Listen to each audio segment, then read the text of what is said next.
Assalamualaikum warahmatullahi wabarakatuh. Sebelumnya, izinkan saya untuk memperkenalkan diri. Saya adalah Oki Almeida.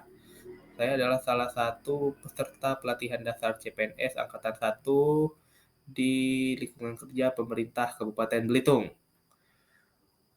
Pada kesempatan kali ini, saya akan menjelaskan summary materi agenda 1 setelah saya mempelajari materi di agenda 1 ini melalui sinkronus bersama Bapak mentor yaitu Bapak Ahmad Faisal, SPSI, dan juga dengan metode asinkronus yaitu dengan mempelajari modul dan PPT melalui website Kolabjar.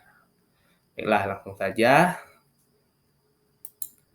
Pada materi agenda 1 ini terdapat 3 bahasan pokok yang dijelaskan. Yang pertama itu adalah wawasan kebangsaan dan nilai-nilai bela negara. Yang kedua, analisis isu kontemporer. Dan yang ketiga, kesiapsiagaan bela negara. Yang pertama adalah wawasan kebangsaan.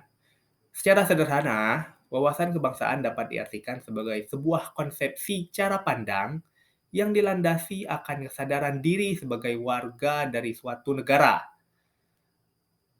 di mana dirinya juga mewakili diri sendiri dan lingkungannya di dalam kehidupan berbangsa dan bernegara, atau secara sederhananya adalah bagaimana seseorang itu menempatkan posisi sebagai individu dan juga sebagai bagian dari masyarakat dalam kegiatan berbangsa dan bernegara.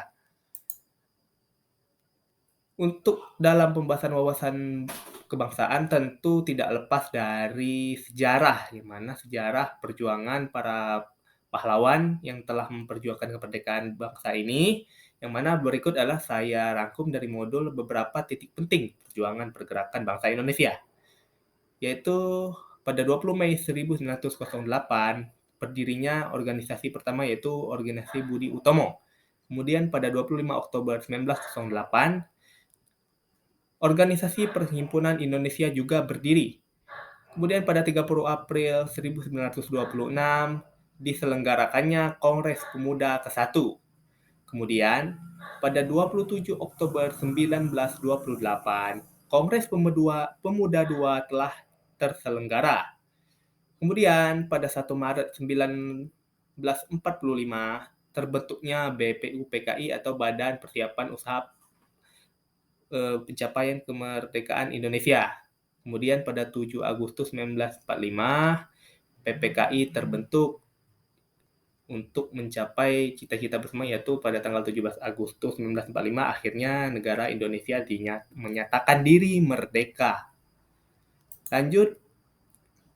Selanjutnya ada 4 konsensus dasar dalam wawasan kebangsaan. Yang pertama adalah Pancasila, kedua adalah Bhinneka Tunggal Ika, kemudian ada Undang-Undang Dasar 1945 dan yang terakhir adalah NKRI, di mana 4 konsensus dasar ini pada awamnya atau lebih umum mungkin dikenal masyarakat sebagai 4 pilar kebangsaan. Kemudian juga dalam wawasan kebangsaan juga kita harus mengetahui atribut kenegaraan di negara Republik Indonesia ini, yaitu bendera adalah bendera Sang Merah Putih. Kemudian lambang negara adalah Garuda Pancasila yang menoleh ke sebelah kanan dengan menggunakan perisai berupa jantung yang digantung dengan rantai pada leher dengan memegang semboyan Bhinneka Tunggal Ika. Kemudian bahasa Indonesia adalah bahasa resmi negara dan lagu kebangsaan Indonesia adalah lagu Indonesia Raya yang digubah oleh Wage Rudolf Supratman. Adapun peraturan mengenai atribut kenegaraan ini telah diatur dalam Undang-Undang Nomor 24 Tahun 2009 tentang bendera, bahasa, dan lambang negara serta lagu kebangsaan.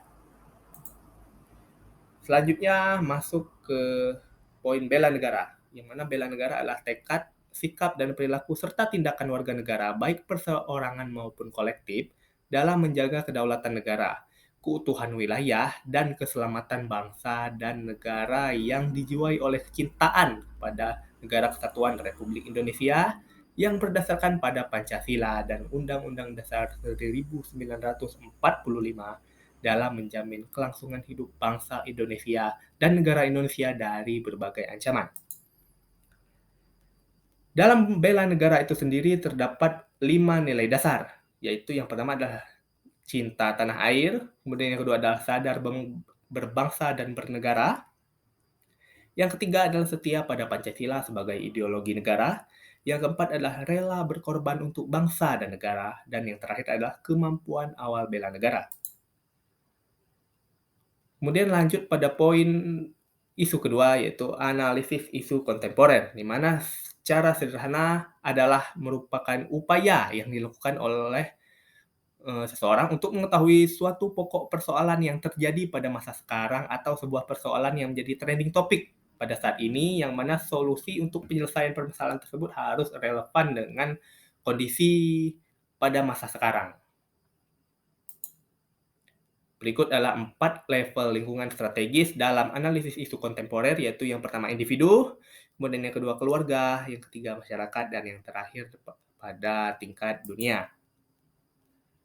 Dan berikut adalah beberapa contoh isu strategis kontemporer yang ada di Indonesia. Yang pertama adalah korupsi, kedua terorisme, ketiga pencucian uang, dan yang terakhir adalah proxy war.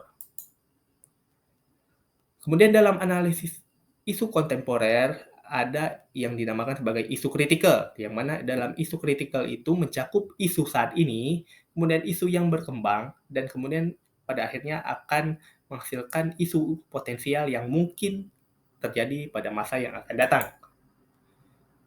Kemudian masuk ke bahasan terakhir, yaitu kesiapsiagaan bela negara, di mana kesiapsiagaan bela negara adalah suatu keadaan siap siaga yang dimiliki oleh seseorang, baik secara fisik, mental, maupun sosial dalam menghadapi situasi kerja yang beragam, yang dilakukan berdasarkan kebulatan sikap dan tekad secara ikhlas dan sadar disertai kerelaan berkorban seluruh jiwa raga yang dilandasi oleh kecintaan terhadap Negara Kesatuan Republik Indonesia berdasarkan Pancasila dan Undang-Undang 1945 untuk menjaga, merawat, dan menjamin kelangsungan hidup berbangsa dan bernegara. Jadi, kesiapsiagaan bela negara ini merupakan turunan dari bela negara, yang mana kesiapsiagaan bela negara ini dapat dilaksanakan oleh berbagai orang dengan berbagai latar belakang pekerjaan, dan tentu saja sebagai seorang ASN kita dituntut untuk siap untuk menjalankan bela negara dengan poin berakhlak. Kemudian pada poin kesiapsiagaan bela negara dibahas beberapa topik, yang itu yang pertama adalah menjelaskan kerangka bela negara dalam Latsar CPNS, kemudian menjelaskan kemampuan awal kesiapsiagaan bela negara, kemudian menyusun rencana aksi bela negara, dan yang terakhir adalah melakukan kegiatan kesiapsiagaan bela negara dalam membangun tim serta cara kamalam dan ASBN, yang mana kegiatan ini akan diimplementasikan pada unit kerja masing-masing dari setiap peserta Latsar CPNS. Kemudian mungkin itu saja yang bisa saya sampaikan. Mohon maaf apabila ada kekurangan kata, akhir kata saya ucapkan wabillahi taufik wal hidayah. Wassalamualaikum warahmatullahi wabarakatuh.